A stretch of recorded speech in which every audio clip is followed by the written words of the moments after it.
এসো মা, তোমার চুলটা একটু বেঁধে দেই। 3 দিন জ্বরে ভুগে কি অবস্থা হয়েছে তোমার। না রে মা, থাক আজকে। তুই এই কদিন যা করলি আমার নিজের মেয়েও হয়তো করতো না। কি রে, কি হলো? কথা বলছিস না কেন? কি রে মিতু, কি হয়েছে তোর? রাগ করেছিস নাকি আমার ওপর? রাগ করবো না তো কি। আচ্ছা বলো তো মা, বৌমা কি সত্যিই মেয়ে হয় না? ওরে পাগলি, এই জন্য রাগ হয়েছে? তুই তো আমার মেয়েও না, আর বৌমাও না। তুই তো আমার মা। মা না হলে কেউ রাত দিন জেগে কারোর এত যত্ন নিতে পারে? কি রে, এবার বুঝলি রে পাগলি? সত্যি গো মা, তোমার কিছু হয়ে গেলে আমি সত্যিই পাগলি হয়ে যেতাম। আমার নিজের মা তো সেই ছোটবেলাতেই তারা হয়ে গেল। তাই মা কি জিনিসটা তোমাকে দেখেই বুঝেছি গো। সত্যি রে, ছোটবেলায় বাবা মা হারানোর যে কি কষ্ট তা আমি বুঝি। খোকনকে আমি কিভাবে যে মানুষ করেছি তা শুধু আমিই জানি। বাবা মা দুজনেরই কর্তব্য আমি পালন করেছি, তবে এও বুঝি ওর বাবা চলে যাবার অভাব সে পূর্ণ হবার নয়। হ্যাঁ মা, এখনো বাবার কথা মনে পড়লেই ও কেমন উদাস হয়ে যায়। বুঝি খুব কষ্ট পায় ও। তোমার মা এখনো খুব মনে পড়ে বাবার কথা? জানি রে জানি, খোকনের বাবা মারা যাওয়ার পর আমার যে কি দিশেহারা অবস্থা। চেনা মানুষজন, আত্মীয় স্বজন কেমন সব পর হয়ে গেল। খোকনকে বড় করা, মানুষ করা তখন আমার একমাত্র ধ্যান জ্ঞান। রাত দিন কাজ করতাম। এইভাবে দেখতে দেখতে এতগুলো বছর কোথা থেকে যে চলে গেল। খোকনের বাবার কথা মনে করার আর সময় পেলাম কোথায়? আর মনে করেই বা কি হতো বল? সে তো আমার মাথায় সব দায়িত্ব দিয়ে হাসতে হাসতে চলে গেল। আমি আর বসে বসে চোখের জল ফেলি আর কি। তুমি কাঁদছো মা? ধুর পাগলি, কাঁদবো কেন? এখন খোকন বড় হয়েছে, প্রতিষ্ঠিত হয়েছে, তোর মতো বৌমা পেয়েছি। আমার আর দুঃখ কি বল? আমারও ভাগ্য দেখো কত ভালো, একবার মাকে হারিয়েও তোমার মতো এক মা পেয়েছি। না রে বাপু না, কোথায় আর কি করতে পারছি তোর জন্য? নিজেই তো ভুগে ভুগে তোর সেবা যত্ন নিচ্ছি। না মা, আমি পাপড়ি চাট খাবো বলেছিলাম বলেই তো তুমি বৃষ্টিতে ভিজে ভিজে সব জোগাড় করে আনলে। তারপরেই তো জ্বরটা বাড়লো তোমার। দাঁড়া, একটু ভালো হয়ে উঠি, তারপর একদিন ভালো করে পাপড়ি চাট বানিয়ে তোকে খাওয়াবো, কেমন? তুমি খুব ভালো মা। আমার খুব খারাপ লাগছে জানো, বাবার কথা মনে করিয়ে তোমার মনে দুঃখ দিলাম। না রে মা, ওনার কথা তুই আর নতুন করে কি মনে করাবি?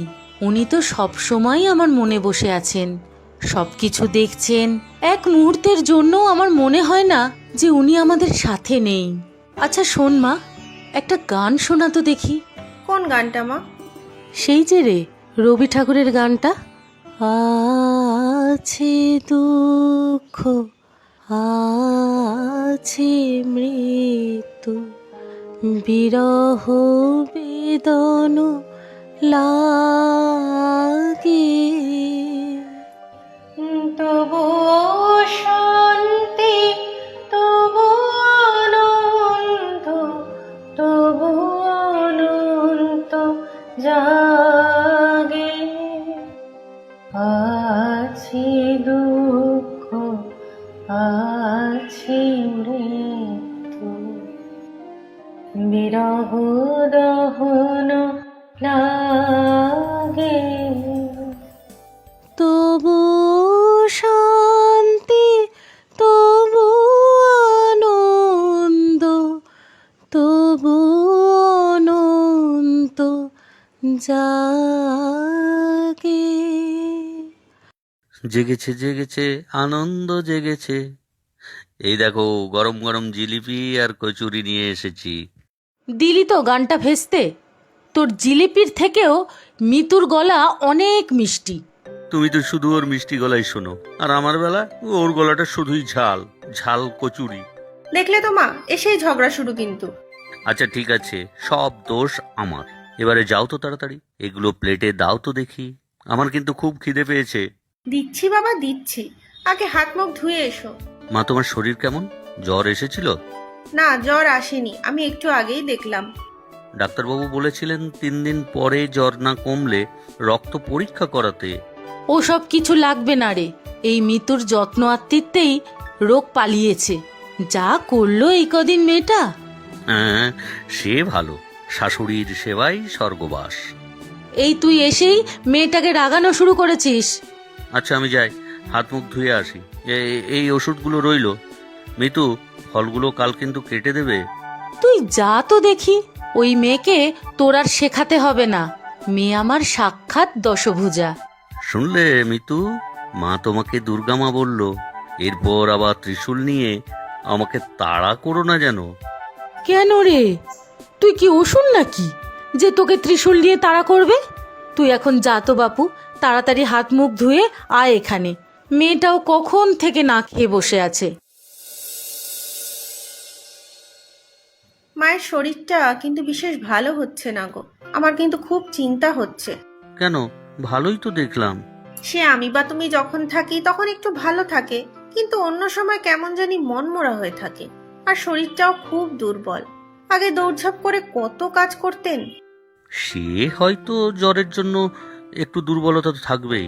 না না, জ্বর না হয় এই কদিন, আমি আগেও খেয়াল করেছি। একজন কাজের লোক রাখো না। তুমি বুঝতে পারছো না, আমি কাজের কথা বলছি না। কাজ আমি সব করে নেব। আমি বলছি মায়ের একাকিত্বের কথা। ছোটবেলা থেকেই দেখছি একার হাতে ঘরে বাইরের সবকিছু করতো মা। এখন আমি বড় হওয়ার পর, তুমি আসার পর সবকিছুই তো আমরাই করছি। তাই হয়তো। এইভাবেই শুনেছি মানসিক অবসাদ আসে, পরে বয়স হলে ধীরে ধীরে বাঁচার ইচ্ছে চলে যায়। তখন নাকি ওষুধেও কোনো কাজ দেয় না। না না, তুমি একজন ভালো ডাক্তার দেখানোর ব্যবস্থা করো তো। ঠিক আছে, মা একটু সুস্থ হলেই শহরে নিয়ে গিয়ে ভালো করে একবার চেক আপ করিয়ে আসবো। আর কি আদেশ মহারানী? বান্দা হাজির হ্যায়। এই শুরু হলো ফিল্মি ডায়লগ। আচ্ছা, কত সিনেমা আজ পর্যন্ত দেখেছো বলো তো? তা নেহাত কম নয়। আর তাতে যা খরচা হয়েছে, তাতে একটা আস্ত ফিল্ম তৈরি হয়ে যেত। হ্যাঁ, সেইটাই শুধু বাকি। আর তুমি হতে নায়ক, মহানায়ক খোকন কুমার। আর তুমি নায়িকা, মহানায়িকা মিত্রা সেন। মাঠে ঘাটে বসে গান করতাম দুজন। তুমি কোকিল কণ্ঠী আর আমি ময়ূর কণ্ঠী। সত্যি খুব ভালো হতো। গরুগুলো দড়ি ছিঁড়ে পালাতো, চারিদিকে কাকের দল কনসার্ট বাজাতো। মেঘ ডেকে বৃষ্টি আসতো, তুফান উঠতো। থাক থাক, হয়েছে। এই রাত্রে আর তুফান তুলতে হবে না। কারেন্ট চলে গেলেই ব্যাস, সারা রাত আর ঘুম হবে না। সত্যি গো, কি সুন্দর গাইছিলে গানটা। আছে দুঃখ, আছে মৃত্যু। আচ্ছা বলো তো, কারো মৃত্যুর পর কি আনন্দ জাগতে পারে? জানি না, তবে কারো মৃত্যুই জীবনের শেষ নয়। তার যে যতই আপন হোক, জীবন এগিয়ে যায় নদীর স্রোতের মতো। সব দুঃখই সময়ের সাথে সাথে উপশম হতে থাকে। আচ্ছা, আমি যদি মরে যাই, তুমি দুঃখ পাবে, কাঁদবে? এই চুপ করো তো, এসব কথা আমার ভালো লাগে না। বাবাও মারা যাওয়ার আগে একদিন এসব কথা বলেছিল। তুমি কখনো এসব বলবে না, বুঝলে? আচ্ছা, আমার ভুল হয়ে গেছে, তোমাকে শুধু শুধু দুঃখ দিলাম। दुख दिल पे। दिल तो हर किसी के पास होता है, लेकिन सब दिल वाले नहीं होते हैं। আবার ফিল্মি। উফ, ধ্যাৎ। আজ রাতে কি রান্না করবো বলো তো? কি খাবে? তোর যা মন চায় তুই তাই কর। আমার মুখে খাবার একদম রুচি নেই। তা বললে তো হবে না, খেতে তো হবেই। অল্প ঝাল ঝাল করে কিছু বানাই।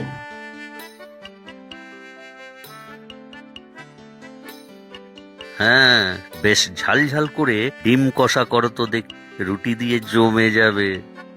ওই তো খোকনও এসে গেছে।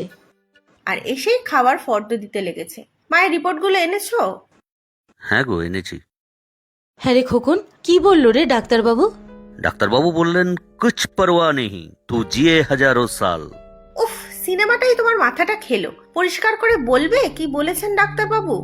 হ্যাঁ রে, খারাপ কিছু বলেছেন বুঝি?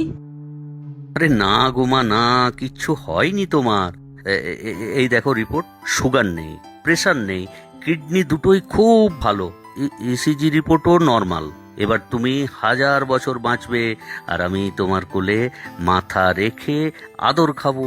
আচ্ছা আচ্ছা, হবে হবে।